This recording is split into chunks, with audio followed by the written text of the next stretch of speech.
अभिमानो अहंकारः। तो आपको याद होगा ईश्वर ने प्रकृति से पहली वस्तु क्या बनाई? महतत्व। दूसरी क्या बनाई? अहंकार। अब उसका रोल बता रहे हैं, ये उसके कार्यक्रम बता रहे हैं कि बुद्धि से क्या होता है, अहंकार से क्या कार्य सिद्ध होता है। तो यहाँ कह रहे हैं अभिमानो अहंकारः, अहंकार से अभिमान होता है। यहाँ अभिमान का अर्थ वो ईगो नहीं है,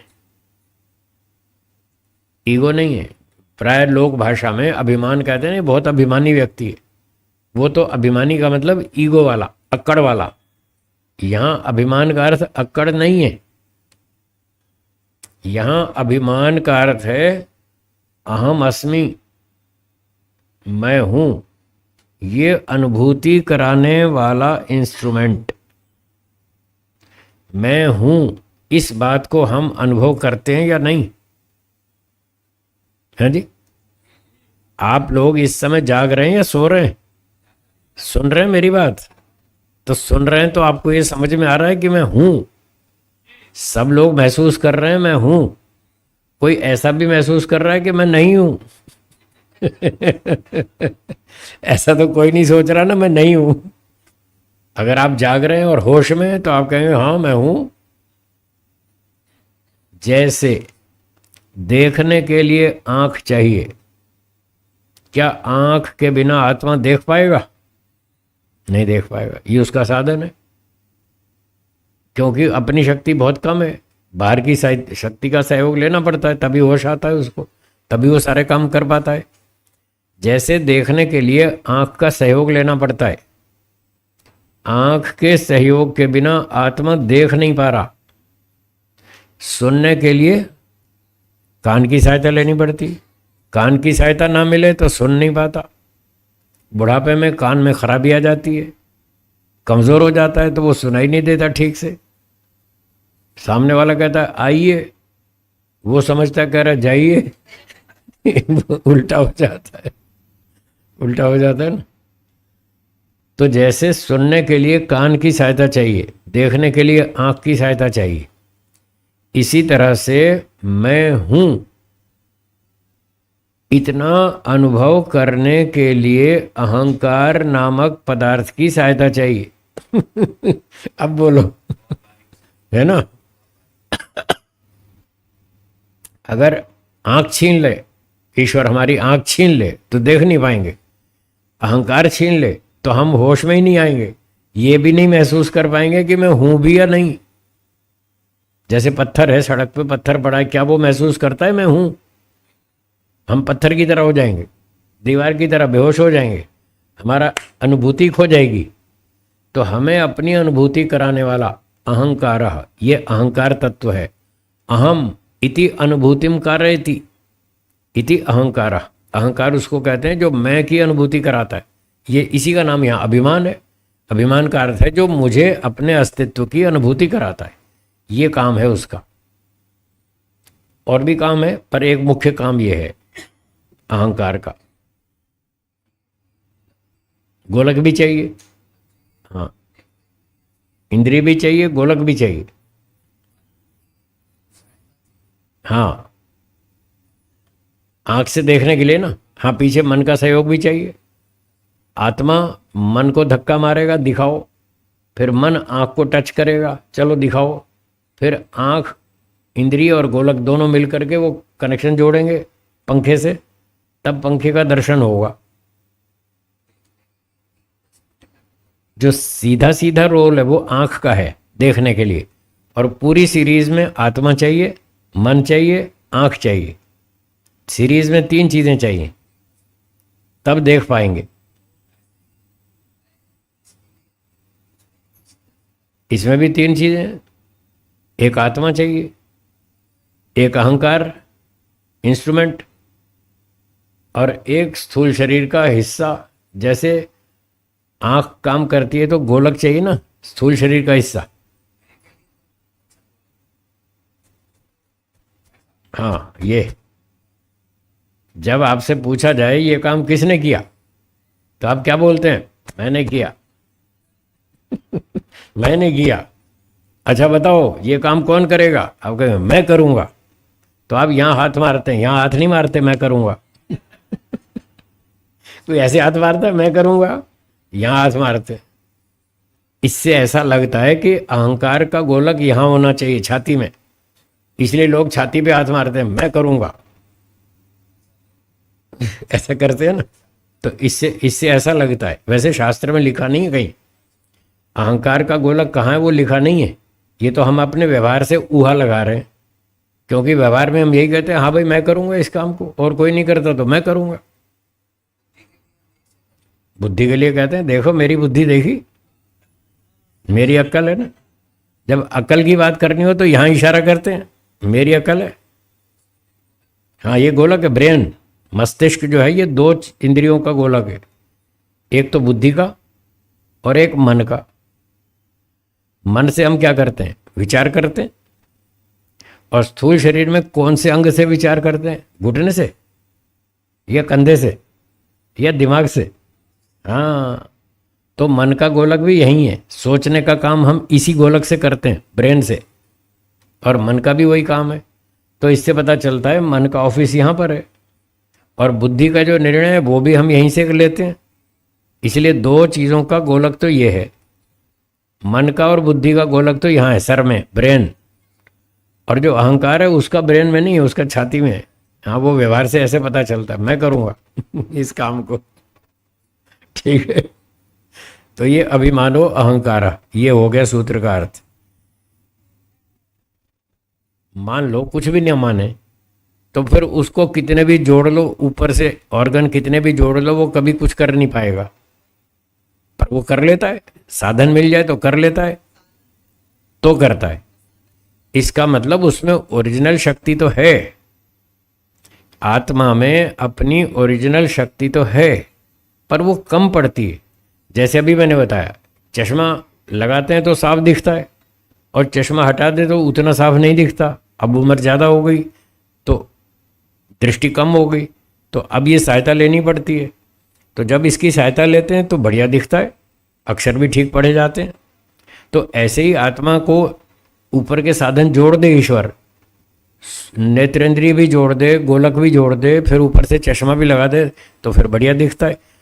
यदि आत्मा में मूल शक्ति देखने की ना हो तो आप कितने भी चश्मे लगाओ, कितने भी इंद्रियां लगाओ, वो देख ही नहीं पाएगा। आप पत्थर को लगाओ सारी आंखें, पत्थर नहीं देख पाएगा, क्योंकि उसमें अपनी मूल शक्ति देखने की नहीं है।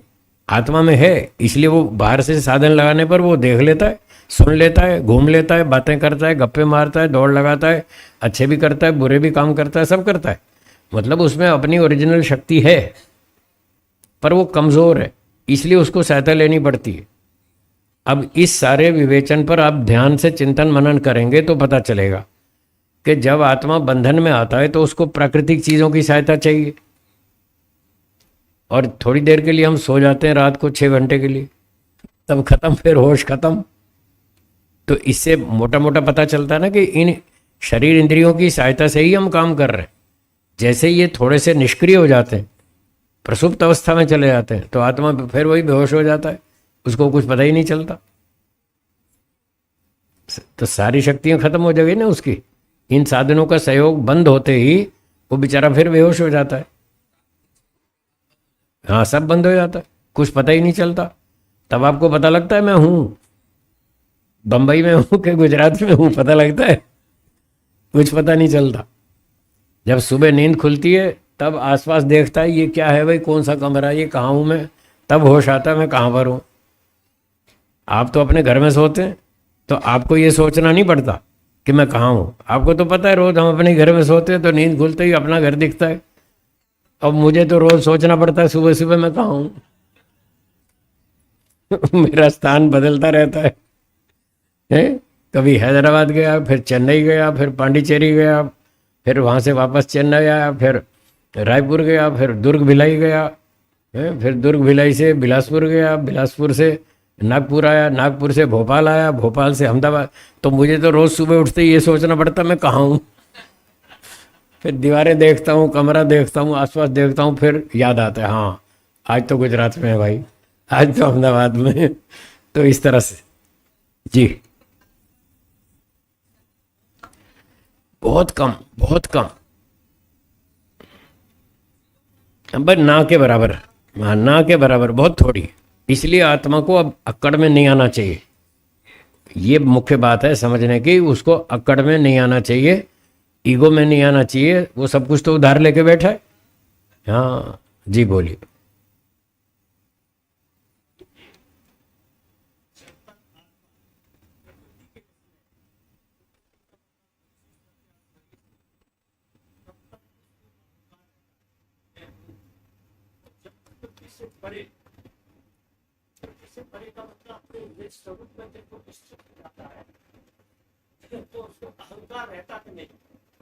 देखिए, अभिमान नहीं रहता, अक्कड़ नहीं रहती। इंस्ट्रूमेंट तो जब तक जिएगा तब तक रहेगा। अगर अहंकार नामक इंस्ट्रूमेंट उससे छीन लिया जाए तो तत्काल बेहोश हो जाएगा, तत्काल बेहोश हो जाएगा।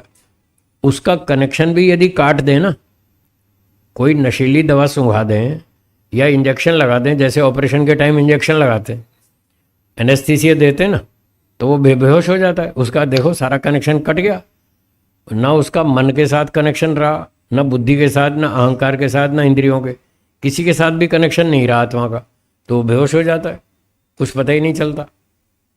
जी। हम्म। हम्म। ठीक है, ठीक है, ठीक है। नहीं, अहंकार है उसके पास, अहंकार है। अहंकार जो पदार्थ है ना, अहंकार तत्व जिसकी ये बात चल रही है, वो तो है। जब तक जीवित है तब तक वो है। जब मुक्ति में जाएगा शरीर छोड़ करके, तब छूटेगा। अहंकार, मन, बुद्धि, इंद्रियां, शरीर सब गोलक फोलक सब छूट जाएंगे। तब पूर्ण मुक्ति होगी, तब छूटेगा। जब तक शरीर में है और वो जाग रहा है, होश में है, काम कर रहा है, तो तब तक सब उसके साथ जुड़ा हुआ है। बस अक्कड़ में नहीं आएगा, ये ठीक है। जो व्यक्ति अहंकारी हो जाता है, अभिमान भी हो जाता है, वो अभिमान नहीं करेगा, क्योंकि उसको सारी बात ठीक ठीक समझ में आ गई कि मेरी शक्ति तो इतनी सी है। जब अपनी शक्ति इतनी सी है ये समझ में आ गए, तो फिर काहे की अकड़, सारी अकड़ निकल जाती है। वो फालतू का अभिमान सब हट जाता है। बस मैं हूँ, एक चीज़ हूँ, होश में आ जाता है, इतना, बस इतना रहता है और ज़्यादा कुछ नहीं। हाँ जी, बोलिए। हैं? ये प्रकृति वाला अहंकार कुछ नहीं होगा। ये मन, बुद्धि, इंद्रियां, अहंकार, ये कुछ भी नहीं होगा। जो आज प्रकृति के साधन हम यूज कर रहे हैं, इनमें से एक भी नहीं होगा। इसकी जगह ईश्वर की शक्ति मिल जाएगी। उसकी शक्ति से सारे काम करेंगे, होश में भी आएंगे, बातें भी करेंगे, गप्पे भी मारेंगे। हाँ, मैं आत्मा हूँ, यस, मैं आत्मा हूँ, मैं एक चीज हूँ। आई एम समथिंग, मैं कुछ हूँ, मेरी सत्ता है, मेरा अस्तित्व है, ये है मतलब, मैं हूँ। कहाँ, मुक्ति में? हाँ, मुक्ति में भी परमात्मा थोड़ी बन जाएंगे, तब भी आत्मा ही रहेंगे। तब भी यही कहेंगे, हाँ मैं आत्मा हूँ, ये ईश्वर है, मैं आत्मा हूँ, दोनों अलग अलग हैं। मुक्ति में भी ऐसा ही कहेंगे। ठीक है, और कोई प्रश्न है तो बोलिए, 5 मिनट हैं।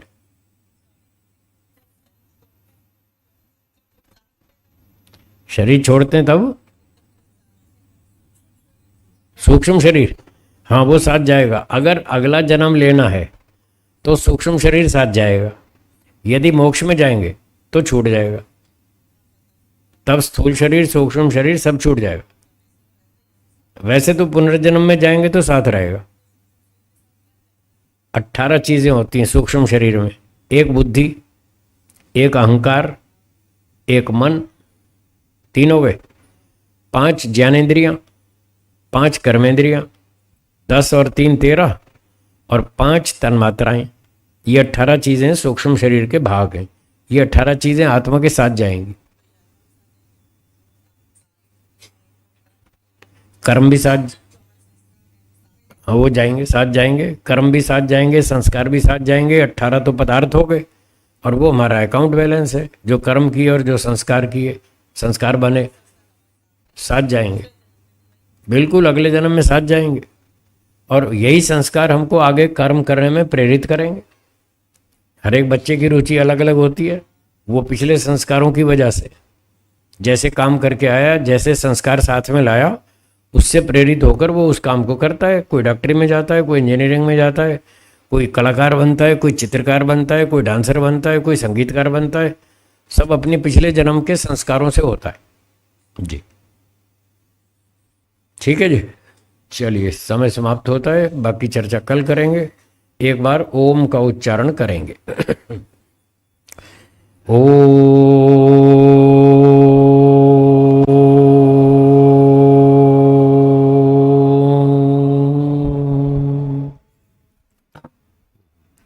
धन्यवाद। एक बार जोरदार तालियों की गड़गड़ाहट के साथ पूज्य स्वामी जी महाराज का बहुत बहुत धन्यवाद।